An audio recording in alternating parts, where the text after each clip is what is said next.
JD Vance, thank you for this. We're on the road. You're in Phoenix. Yep. So where is the race right now? I mean, sincerely, to the best of, well, first of all, before we start, who is that? This is Atlas. Atlas, come here. Atlas, come. What's up, buddy? So this is Atlas, which I found out on the internet a few weeks ago that he's actually a rent-a-dog that was given to me by the campaign to make me seem like I'm a dog fan.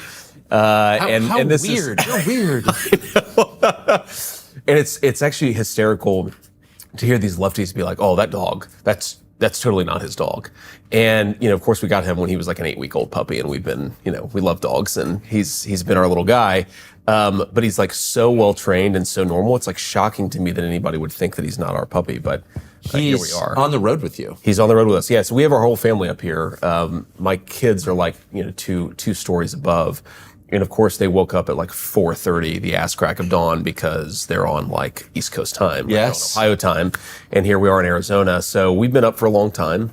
I appreciate you doing this, but I'm going to drink a lot of coffee during our interview. But anyway, you asked how was the race going? Yeah. So what is it? I mean, what is your sincere belief about how this plays out? I mean, look, I think we're going to win. And I think we're going to win, I wouldn't say comfortably, but I don't think it's going to be the sort of thing where, 3 days later, we don't know the results of the election. Yeah. Who knows, of course. I've been wrong before. But I mean, look, the basic fundamentals of the race are 65% of Americans, give or take, are unhappy with the direction of the country. They're unhappy with the foreign policy chaos. They're unhappy with the fact they can't afford groceries or housing. And they're unhappy just generally with the fact that Kamala Harris is, not a real person who's running for president. She clearly doesn't have her own ideas about how to advance the country forward. So I think that we're in a good spot. Now, there was, of course, the switcheroo from Biden to Harris. And even though a lot of Americans don't like Kamala Harris, she's younger and she's not as infirm as Joe Biden is. And so that sort of invigorated the Democratic base a little bit. And you see that sugar high in a little bit of the public polling. I mean, we're about 8 weeks to go before Election Day. And the public polls have shifted a little bit in their direction. But what we're seeing, both when we talk to the Kamala Harris, like the journalists that are close to the Kamala Harris campaign. I mean, you know how this goes, right? You sort of give journalists some information. They give you some information. You yourself are a journalist, or at least you once were. And so our numbers, their numbers very clearly show that she's not doing very well in the states that she needs to win. Yeah. But a lot could change, and we have to get out the vote. And there, of course, are all of these ways in which Democrats have become very good at using both big tech, but also this sort of ballot harvesting operation to try to squeeze out as many votes as possible in particular areas. So we have to do that ourselves. And I think that we're much better positioned to do it in 2024 than we were in 2020, though there's a lot of catching up to do. But on balance, man, when the country's not going in the right direction and people fondly remember the presidency of Donald Trump because take-home pay was going up, I think that puts us in a good position, but we still have to run our race. But, my prediction, 60-40, is that we have a relatively early night on Tuesday night. And I think the 40% is it's probably tight, but we still win. And you think they'll accept that? Well, it's a good question, right? I mean, they'll be like, we call this race for Donald Trump. And it'll be like, he's the president. I didn't vote for him, but that's okay. Well, I think that, look, there's only so much they can do, right? They've already switched out their candidate 6 weeks before their convention. They've already sort of marshaled the ballot harvesting operation, which of course is the story of 2020. It's not like, it's not ballot machines were hacked into. The story of 2020 is that they really, turned on this ballot harvesting machine, and they used, of course, big tech to silence stories that were negative about Joe Biden. They're certainly going to do that again. They're already seeing that, right? The technology sector is already fully in the tank. For Kamala Harris. They've obviously switched out their candidate. So all of the negative feelings that people had about Joe Biden don't necessarily get translated onto Kamala Harris. They have different negative feelings, but it is different. I think they're doing everything that they can to ensure that Donald Trump is an elected president again, but there is only so much they can do. And I think it's important, for those of us who think like you and I do, there's this big question, right, about like what's actually going on with the people who run the country? Are they evil geniuses or are they incompetents? And the more that I get to know these people and the more that I sort of spend time around them, the more I think that they're much more incompetent than they are evil geniuses. And so that makes me think what they're doing, we can see. It's all out in the open. And we just have to push back against it as well as we can, but not assume that these people can I just don't see any evidence that these people are like controlling the puppet strings and they're going to do everything that they can. They are going to do everything that they can, but it's not that much. So right now, yeah, I think Donald Trump's going to be the next president. And if he gets elected president, once again, do you think they will accept that? So that, Are you concerned? And yeah, so they've spent the last 10 years, taking full control over the U.S. military. Yeah. Which is, I'm sorry to even talk like that, but they think that way, so it's worth saying it. Yeah. So that's what worries me. So, right. So you hear all this talk about threats to democracy, right? And the biggest threat to democracy in this country is not like Donald Trump using legal maneuvers to challenge the 2020 election. The biggest threat to democracy is that the bureaucracy in Washington, D.C. is fundamentally misaligned with at least half the country, right? Yes. So what I worry less about is are they going to let Trump win? Well, it's not going to be easy, but I actually do, sitting here right now, maybe I'm wrong, but I do feel very confident that Trump's going to be elected president, that he will be president. I think the real fight is going to be when he becomes president and he tries to do things, they're going to take him down and try to take him down in a very big way. And that's where the real fight is going to be. And I think it's going to look like a few different things. So number one, I really worry about the minute we start doing anything on the deportation front, like you have 25 million illegal aliens, you and I have talked about, I think it's the biggest threat to our country. You have got to get these people out of the country. You are going to have a reaction from the media, from the tech sector that's unlike anything that we've ever seen. It is fascism come to America. When we tell people who have come here illegally, you have to go back home, right? That is going to be a major focal point. I think the other thing that I really worry about, Tucker, is bond markets, right? Because the country's deeply in debt. Atlas, come here. Come here, buddy. Hey, come here. Come here. Sit. Lay down. You're okay. Just chill out. I know you don't have your bed here. He's used to a nice plush pillow here, and he's like, what the hell? None of my stuff is here. I know. Nice. He's a very good dog. So the thing I really worry about on bond markets is, okay, we have, call it $1.6 to $2 trillion in debt every single year in this country getting added to the national debt. And the only thing that really makes that serviceable is that interest rates are still pretty low, right? They're about 4.5%, right? Now, if interest rates go to 8%, and you're actually spending way more to service the debt than you are on actual like goods, services, and infrastructure for your country, like that can become a huge spiral that could take down the finances of this country. We've never had that in 200 plus years of being an American republic. We've never had a true debt spiral in this country. So I really worry about, do the bond markets, do the international investors, the people who are getting rich off of globalization, the people who've gotten rich from shipping our manufacturing base to China, the people who've gotten rich from a lot of wars, do they try to take down the Trump presidency by spiking bond rates? And one of the things that I think a lot about, and I talk to the president about this a lot, is when we think about who we're choosing as Treasury Secretary, one of the things the president, of course it's his choice ultimately, is we've got to find the guy who's going to make sure that we can manage this country through a real time of crisis where we get the country's finances back on track. That is one of the ways they could take down Donald Trump. And you have to ask yourself, the tools at their disposal, they're doing everything that they can to manipulate voters. I don't think it's going to work. But if Trump wins, it's not just going to be smooth sailing for 4 years. They're going to do everything that they can to take down So the his key presidency. number is that interest rate. I think that's probably the most important and the most impactful way they could try to take down his presidency is by spiking the interest rates. You saw this, by the way, Tucker, Liz Truss in Britain. Yeah. Okay. Which, by the way, like I like Liz Truss. I disagree with her on a lot of issues. But like, so I'm not trying to stand up or say Liz Truss is my person, but look, she came in, she had a plan, and the Bank of England, I think, made a lot of mistakes, maybe intentional. Interest rates shot through the roof, and it took down her government in a matter of days. Of course, we don't have the same style of government, but it would be devastating to the president if you had this bond market death spiral. And that's one of the things we're going to have to fight against when we win. And again, I think we're going to win. Yeah, I think so too. And I think if you don't win, barring some dramatic unforeseen development, it'll be hard for people to believe you didn't win because who would vote for more of this? But how do you prevent your opponents from spiking those rates? Well, I think one is you have to get, I mean, look, you have to have actual smart people in government. And this, it sounds so simple and it sounds so obvious, but one of the things that I think we have done wrong on the Republican side is, we don't like the government generally, right? There are things that we think the government should do, but we want the government to be smaller than the Democrats want the government to be. And so I think that actually creates a blind spot where the things the government does, you actually want them to be done very well, and you want them done by very smart people.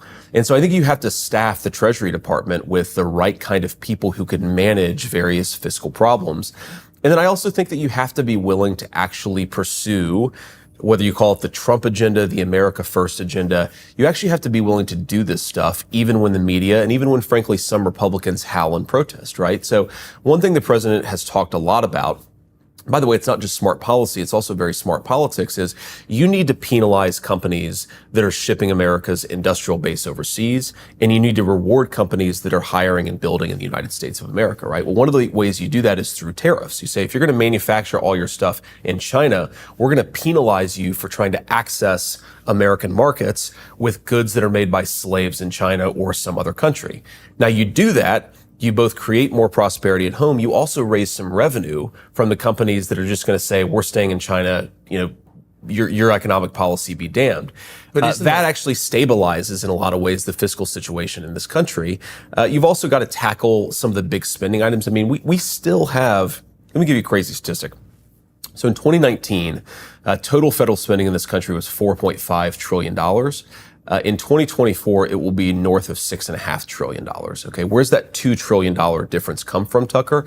Now, people will say, and I think they're being dishonest and they're being even malicious, they'll say, well, that's Social Security and Medicare. You have to fix Social Security and Medicare. Well, of that delta, man, of that difference, you're talking about maybe $100 billion additional per year on Social Security, maybe $100 billion in Medicare. So there's still $2 trillion that we're spending. And what happened in 2020? COVID.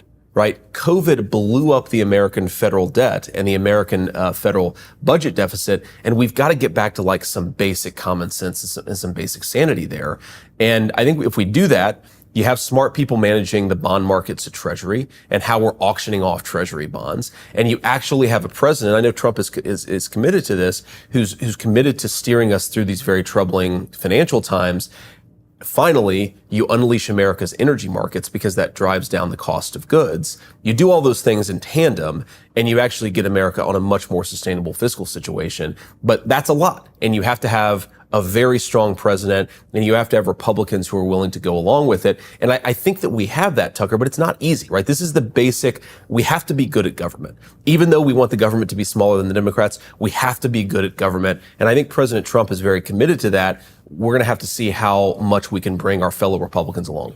So two pretty easy, very popular ways to save money would be, one, no more subsidizing illegal immigration. That's exactly right. We're not going to pay people to break our laws. We're not going to pay them to rob liquor stores, or come into this country illegal. We're not going to give them free cell phones or free airplane tickets or housing vouchers. We're going to stop doing that. And the second is we're going to stop sending billions of dollars around the world to people who hate us, who, when it doesn't serve our interest. Yeah. Why can't we do those things? Well, it's very important, right? So this is one of the reasons why I'm instinctively skeptical. And look, I want Social Security and Medicare to be financially sustainable for the long term. They're very important programs for our elderly Americans. But when people say the reason why we can't have reasonable spending policies is because of Social Security and Medicare, I'm like, whoa.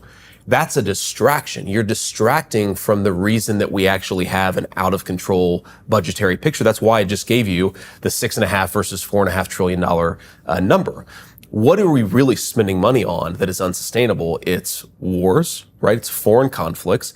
And you're right. It's hundreds of billions of dollars per year that we're spending on illegal aliens. Now, here's a crazy thing. I've been in the Senate for not even 2 years. When I ask people how much money, talk about healthcare for illegals, talk about Social Security fraud, talk about Medicare fraud, talk about housing vouchers, because even though illegal aliens aren't entitled to Section 8, there's fraud in the program, and also their children are entitled to Section 8. So, of course, that money flows to the illegal aliens. Add all this up, and then take probably 25, 30 million people who are here legally, and maybe that undercounts it. How much are we actually spending per year on illegal aliens in this country? No one in our government knows, okay? I've heard estimates that it's $100 billion a year. I've heard estimates that it's $600 billion a year. I've heard estimates that it's even higher. There are ways to estimate it, but we don't actually have good ways to track this stuff because a lot of the money, Tucker, think about this. A lot of the money is spent at the local level, right? So if you're an illegal alien, you commit a crime and you're in a local jail cell, like we're not really counting that money from or into the cost of having illegal aliens. But of course, if you're a municipality and you're spending $40,000 a year to house some criminal who should go back to where he came from, that's real money, right? Or let's take this example. Where do most illegal aliens get their health care? Emergency rooms. Emergency rooms, exactly right. So what is That's why you can't go to an emergency room now when your kid gets sick. The wait time in emergency rooms has nearly doubled over the last few years because we have all these illegal aliens who are getting hospital services at emergency rooms. Well, obviously, they're not paying the bill when they get it. Who pays the bill? The American taxpayer. You add up all these costs, and I think it's hundreds of billions of dollars that we're spending on illegal aliens. And this is why I think it's ridiculous for people to say, well, we can't get America's fiscal picture under control unless we cut Social Security from American citizens who have paid into it for 45 years. My response is, why don't we start with the wars and why don't we start with not giving illegal aliens a ton of benefits and then see where our fiscal situation is after that? We haven't done that. Those are wildly popular ideas. I can't imagine that they're below 65, 70% in the polls if you were to pose that question. Probably higher, yeah. Yeah, probably higher. But there's no sense that any of those things are going to happen because there's so much money behind keeping them in place. Yeah. What do you do about that?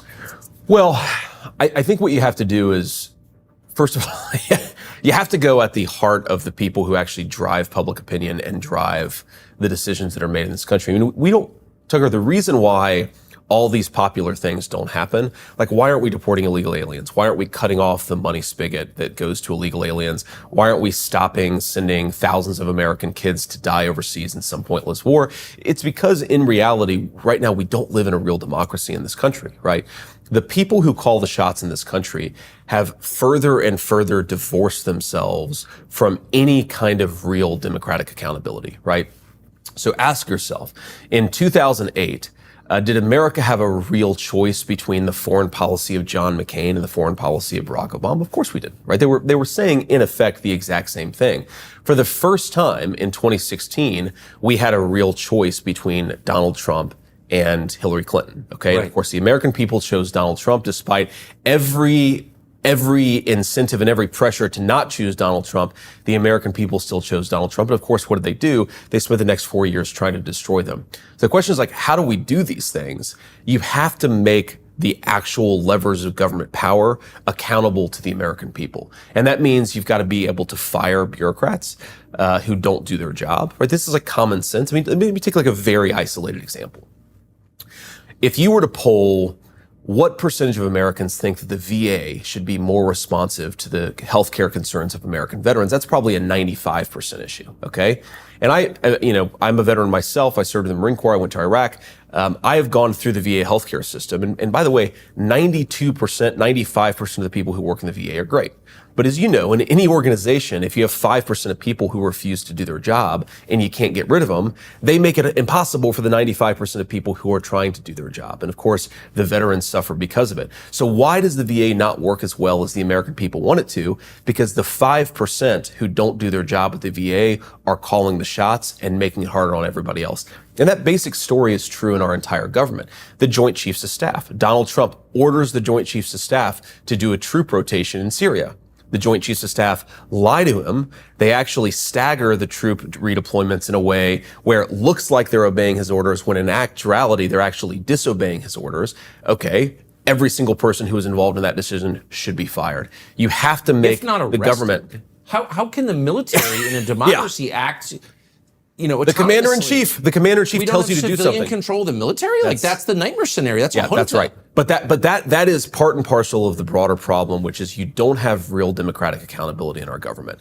And to get it back, the people who call the shots have to be responsive to the elected president. And this is one of, Trump's main campaign platforms, one of the main things that he talks about. And of course, I think he learned in some ways the hard way during his first 4 years in office, is the president recognizes that if you have people in your government who you tell to do something and they disobey you, that's not like checks and balances. They're part of your government. The check and balance is the House, the Senate, the judiciary, exactly. Right? if the people in your own government aren't obeying you, you have got to get rid of them and replace them with people who are responsive to what the president is trying to do. If you don't have that, you don't have a real democratic accountability. Got to be a nut cutter because that's the system at stake. That's right. That's democratic control. How do voters have any control over their government if the people they elect have no control? That's exactly right, man. And again, it's we have to sort of remind ourselves that it's real people who suffer because of this, right? There are Americans who are dead because the Joint Chiefs of Staff didn't listen to the President of the United States when he said you need to do troop redeployments out of Syria. There are veterans who are dead because the VA does not function as well as it could because the president needs to be able to fire, again, the small number of people who aren't doing their job. And that same story repeats itself, rinse and repeat through the entire American government. You have got to have basic democratic accountability. And I think, most Americans recognize, like, look, we're fine with, bureaucrats making a reasonable salary. We're fine with people having a good life, but they've got to do their job, right? When you're in public service, you've got to do your job. And whether you're an elected official or an unelected bureaucrat, if you're not doing your job, you got to get out there and make way for somebody who will. So if you guys win and you start firing people who are acting against orders of their commander-in-chief and against the expressed will of voters, the New York Times will call it a fascist takeover. That's exactly right. So the question is, do you care? Well, I think we have to not care. Now, you have to care about public opinion, of course, because you have to actually make the case to the American people. But if you're acting on behalf of the public, you have to say, look, it's what's so funny about it is it's the opposite, right? Real democracy is when the elected leaders the voters elect actually make the decisions in the government. Right. But fascism, if it's anything, it's that the voters don't get any say in how their government actually operates. So I think you have to do it. And look, man, I've been in politics all of 2 years, but there are all of these really subtle ways in which the media, the tech sector, the people who call the shots try to manipulate the American public and manipulate political leadership into not doing the things the American people actually want. So here, let me give you an example. Mark this down. I guarantee in 18 months or so, we're going to have, this is going to be prophetic. So right now, according to public opinion polling, 65% of Americans, give or take, support mass deportations, meaning 25 million people here, you've got to send some of them back to where they came from. Okay, that's a common sense issue. 2/3 of Americans, give or take, support it. In 18 months, there will be media stories and there will be public opinion polls to back it up that actually Americans do not support mass deportations, that Donald Trump is doing all of these terrible things and he has to stop. It's inhumane, it's evil, and the American public don't support it. The same people who put those public opinion polls together are the same people who say, for example, that Donald Trump was going to lose Wisconsin by 17 points. Remember that? 3 days before the 2020 election, Donald Trump was supposed to lose Wisconsin by 17 points. And set to the side all of the debates about what happened in 2020, Wisconsin was basically a tied election.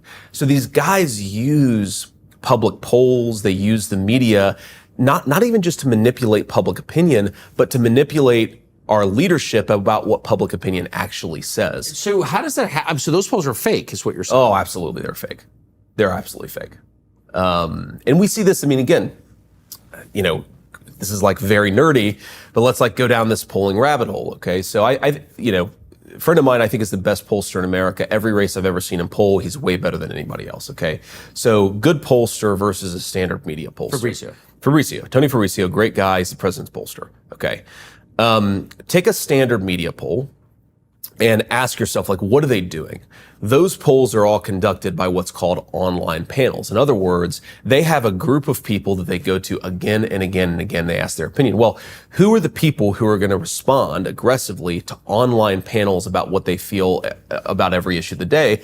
A bunch of highly engaged, typically far left, typically people with professional degrees, people who are not representative of the American people at large, right? Meanwhile, most Americans are trying to pay their mortgage and trying to take care of their kids and trying to do all the things that are necessary to live a life in this country.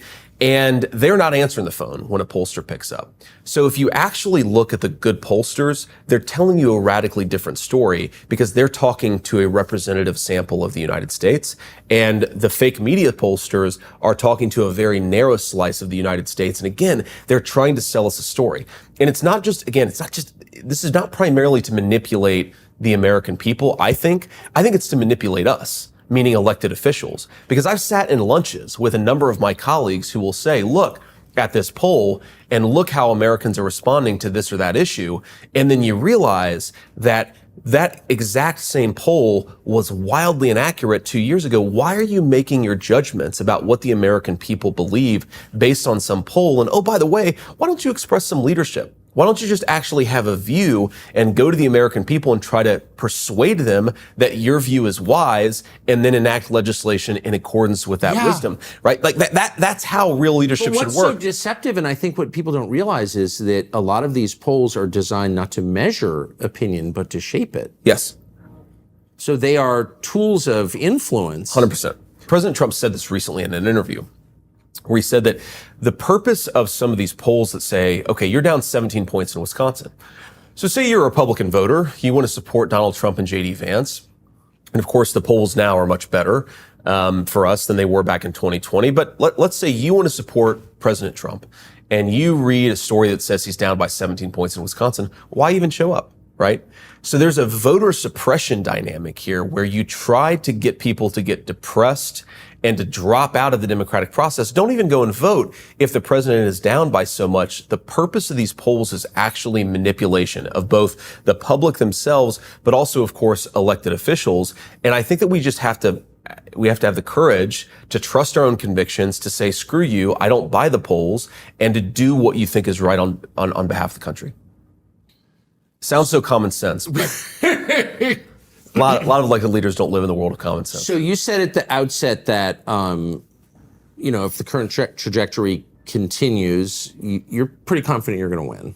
Yeah, I mean, look, you can never be sure, and I've been wrong before, but I just look. The energy on the ground is really good, right? Yes. I mean, we had an event yesterday in Arizona, and we had a few thousand people there, and we didn't have a rock star or rapper there. We just had a few thousand people, and I'm the VP candidate. I'm not the presidential candidate.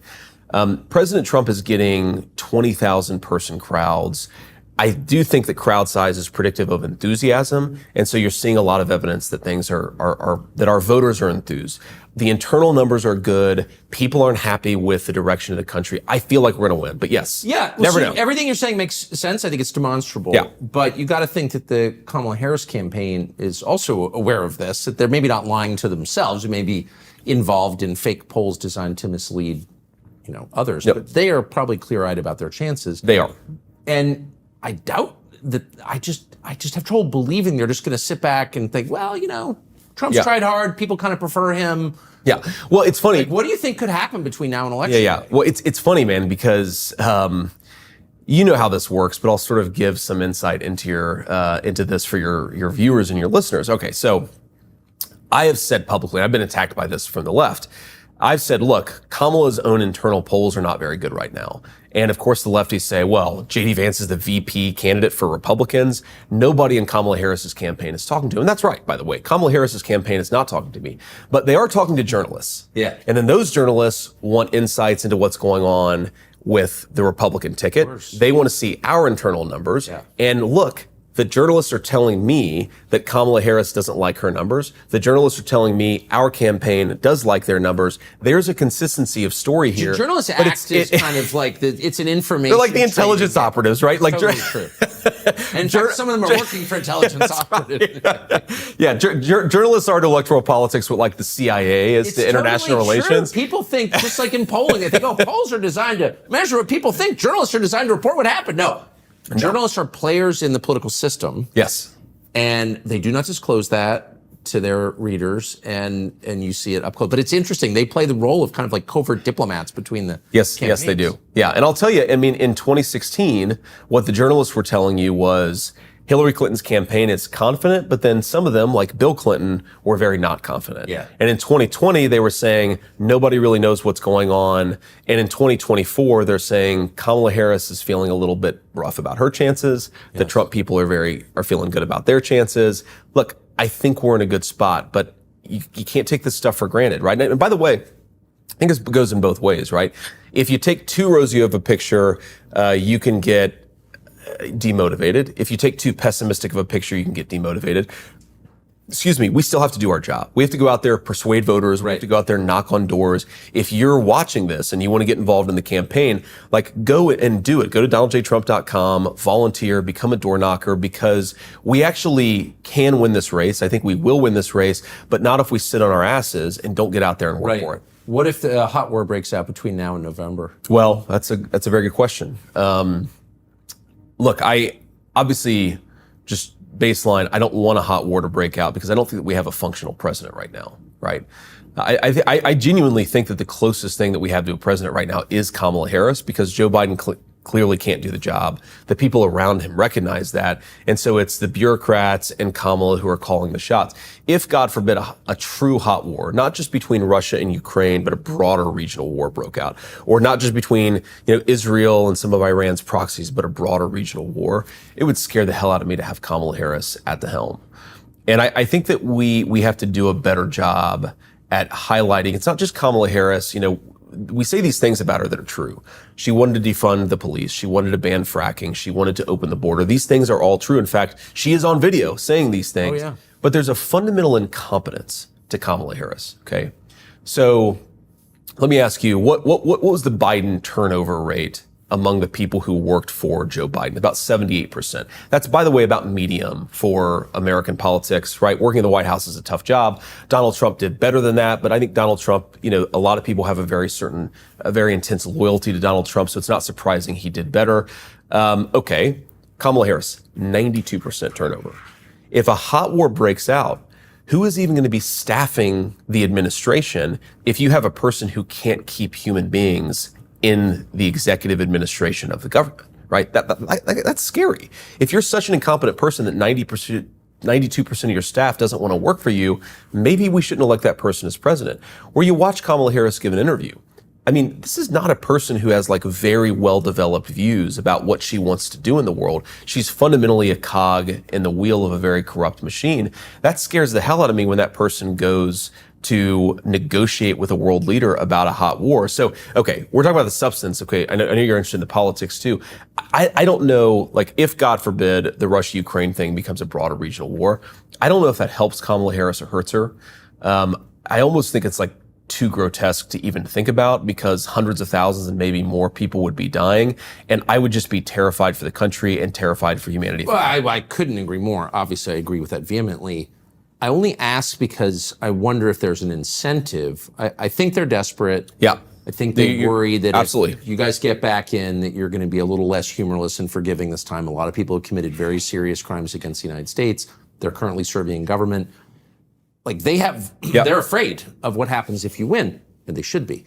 So, do they have an incentive to start a hot war? I guess that's my question. Yeah, no, it's a totally fair question, and I don't know, because I don't know that it actually helps them, right? Because one of the things that, even President Trump's critics would have to admit, remember this, I was a Trump critic back in 2016, Of course. You remember this. The president remembers this very well. What does he say to you about He busts my balls about it all the time. And you hear these people who say, well, Trump and Biden are both too old for the presidency, and it's Trump's memory is like a steel trap. Trust me, I know, because he remembers what I said about him in September of 2015 to an excruciating level of detail. But obviously, the president and I are very simply, I changed my mind because he was a great president, right? Yeah. But remember, back then,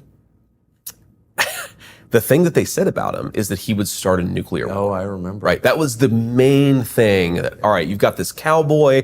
He's going to start a nuclear war with Russia or China or somebody else. And even his critics admit that in hindsight, he was actually the president of peace. Now, of course, conflicts break out. Bad things happen. The president can't control everything, but he was remarkably good at using diplomatic leverage and the threat of American power to keep the world in a place of relative calm and stability. So if a hot war breaks out, my guess would be a lot of Americans would say, holy shit, we've got to get back to the guy who knows how to manage the world, not the person who's so incompetent that she blundered us into this conflict in the first place. But I mean, look, man, who knows, by the way, it's shocking how little we know about the guy who shot Donald Trump in the head. I mean, weeks later, months later, we still have no idea. We allegedly have no idea what the guy's real motive is. But do I think that they are going to do increasingly crazy things to try to prevent Donald Trump from becoming president? Yes. I don't know exactly what that's going to look like. I think we have to be prepared for it, and we just have to do everything we can to make sure he wins. Last question, and it's to what you just said. Trump gets shot in front of everybody live on TV, and the media, bury it. But there's also, you would think, a process in place to find out what exactly was that. Yeah. Who was the person who did it? Why did he do it? Why was he allowed to do it? Is that process underway? I never hear Trump talk about it. I never hear you talk about it. Like, when are we going to find out what that was? Yeah, I mean, part of the reason why we don't talk about it that much is because we recognize that Kamala Harris runs the administration right now. And do we trust Kamala Harris's Department of Justice to really investigate this stuff? I mean, I don't. I don't think the president does either. But there needs to be a real investigation into this stuff. I think it's bizarre that we don't know anything about the guy's motive, though I've heard, various rumors. We don't really know anything about the guy's motive. I think there clearly were some very serious security breakdowns. Some of my colleagues in the Senate have done a good job of pointing this stuff out. But unless you have an administration that's willing to cooperate, you can't actually do this stuff. And I think he'd be much better at sniffing out what's going on with all these security breakdowns. But I think so. This should be actually a media scandal. Okay, so Kamala Harris is running against Donald Trump for president. Kamala Harris runs the government right now. And Donald Trump came within millimeters of having his life taken by a massive security breakdown. She should be using every lever of power to force insight and to force some sunlight into what's actually been going on here. What breakdown happened? The fact that she's totally uninterested in it, I think is a real scandal. Her political opponent nearly got killed, and she has not used her government to actually investigate why or what security breakdowns led to him almost getting killed. The media and everybody else should be really pissed off about this because she could be doing much more than she's doing right now. But it suggests like a level of darkness that's hard for me to accept. I mean, what is that? I mean, I don't know, right? Is it incompetence? Is it that she doesn't want to get to the bottom of it? Is it that if a story comes out that this guy was a left-wing radical, does it help Donald Trump? And so she wants to hide the motive? Like, there are so many different explanations here for what could be going on. But look, man, I'm a realist. Do I think that we're going to find out what actually happened in Bucks County, Pennsylvania before the election? No, I don't, because every incentive that exists in our government right now is to hide it, is to suppress it, is to lie about it, is to cover up for various people's failures. And because of that, look, man, I just don't think we're going to learn a whole lot about it. We're going to try.